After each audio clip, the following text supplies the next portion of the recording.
Good morning everyone. ये class 4th की Hindi first की क्लास है जिसमें हम पढ़ रहे हैं लेसन 2 वर्ण। वर्ण जो हमने पढ़ा, वर्ण किसे कहते हैं, वर्ण के कितने प्रकार होते हैं, यानी वर्ण जो भाषा की सबसे छोटी इकाई है। इसके दो प्रकार हैं, स्वर और व्यंजन। स्वर जो संख्या में 11 होते हैं जिन्हें बोलने के लिए किसी अन्य वर्ण की सहायता नहीं लेनी पड़ती है।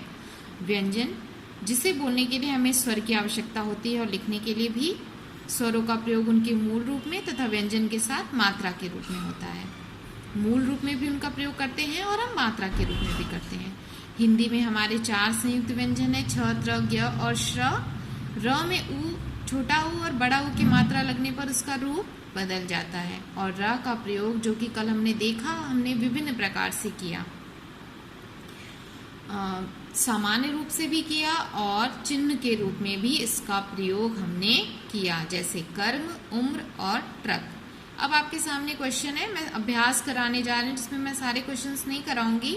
मैं कुछ क्वेश्चंस आपको दिखा रही हूँ जिससे आप लिखोगे, परिभाषाओं को लिखोगे जो कल मैंने आपको बताया था, हमने सीखा, आप लिखेंगे।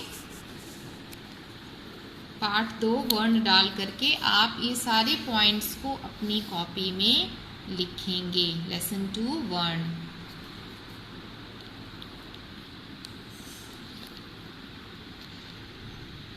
अब हम इसके बाद फर्स्ट क्वेश्चन देखते हैं। सही व्यंजन लिखकर तालिका पूरी कीजिए। यानी जैसा कि आप पहले भी पढ़ चुके हैं, क, ख, ग, घ, अंग, च, छ, ज, झ, इया, ट, ठ, ड, ढ, अड़, त, थ, द, ध, न, प, फ, ब, भ, म। तो आप ये अपनी कॉपी में लिखेंगे। इसके बाद आप आ जाइए क्वेश्चन नंबर 4 पे। सही या गलत का निशान लगाइए। तो आपके सामने प्रश्न है, हिंदी भाषा में 11 व्यंजन होते हैं, जो कि गलत है, क्योंकि हिंदी भाषा में कितने व्यंजन होते हैं? 33। हिंदी भाषा में 11 स्वर होते हैं, जो कि सही है। स्वर का उच्चारण व्यंजन की सहायता से नहीं किया जाता, सही। स्वर अपने आप में स्वतंत्र होते हैं। व्यंजन का उच्चारण स्वर की सहायता से किया जाता है, सही। 2 व्यंजन और 1 स्वर की सहायता से मिलकर बने वर्ण को संयुक्त वर्ण कहते हैं, गलत। 2 व्यंजनों से मिलकर क्या बनता है हमारा? संयुक्त व्यंजन। अब है आपके सामने, सही स्थान पर अनुस्वार लगाकर शब्द दोबारा लिखे। अनुस्वार का चिन्ह जो कि हमने पढ़ा, आपके सामने है अगूर। तो अ के ऊपर आप क्या लगाएंगे? अनुस्वार का चिन्ह, तो बन जाएगा अंगूर। अगध, अ के ऊपर आप अनुस्वार का चिन्ह लगाएंगे तो बन जाएगा अंगद। पचर, प के ऊपर अनुस्वार लगाएंगे तो बन जाएगा पंचर। वदना, तो व के ऊपर आपने अनुस्वार का चिन्ह लगाया तो बन गया वंदना। पखा, तो प के ऊपर आपने अनुस्वार का चिन्ह लगाया तो बन गया पंखा। चदन, तो च के ऊपर आपने अनुस्वार का चिन्ह लगाया तो बन गया चंदन। तो ये वाला एक्सरसाइज भी आप अपनी कॉपी में लिखेंगे। नेक्स्ट है, इनके 2-2 शब्द लिखने हैं। अभी आपने अनुस्वार लिखा, अब आपके सामने अनुनासिक, जो शिरोरेखा के ऊपर एक चंद्र बिंदु है। तो आपका पहला शब्द है अंगूठी, दूसरा है माँ। विसर्ग, जो कि शब्द के दाहिने तरफ हम लगाते हैं। प्रातः, प्रायः। आप पुनः भी लिख सकते हैं, या आपको अपनी तरफ से कोई शब्द आता है तो आप उसे भी लिख सकते हैं। प्रातः, प्रायः। औ, जो कि अंग्रेजी भाषा के शब्दों को हमने हिंदी में उसी प्रकार से इस्तेमाल करने के लिए इस औ का प्रयोग किया जिसे हमने आगे पढ़ा था। Ball, doctor. Ball, doctor.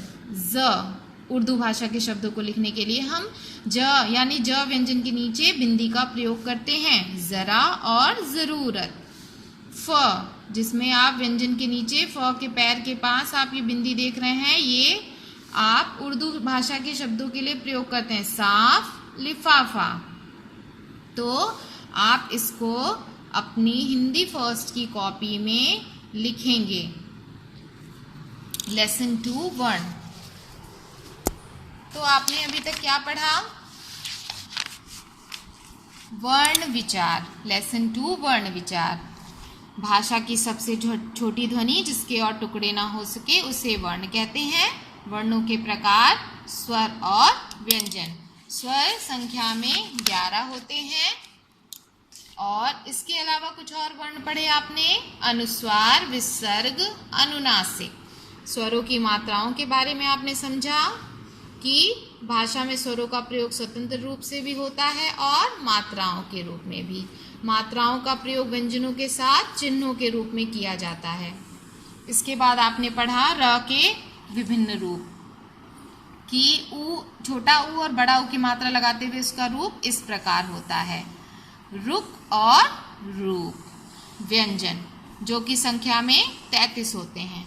संयुक्त व्यंजन जो कि 2 व्यंजनों के मिले जुले रूप हैं, इसलिए इन्हें संयुक्त व्यंजन कहते हैं।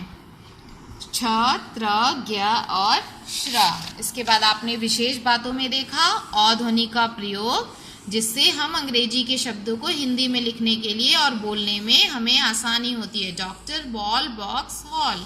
उर्दू शब्दों के प्रयोग के लिए ज़रा, ज़रूरत, लिफाफा, साफ, जिसमें हमने बताया था आपको कि व्यंजनों के नीचे पाँव में बिंदी लगाई जाती है। इसके बाद आपने देखा वर्णमाला जो कि स्वर 11 होते हैं और 33 और इसे एक निश्चित क्रम में लिखा जाता है, इसलिए इसे वर्णमाला कहते हैं। र के विभिन्न रूप, कर्म, उम्र, ट्रक, जिसमें र को अलग अलग तरीके से प्रयोग किया गया है।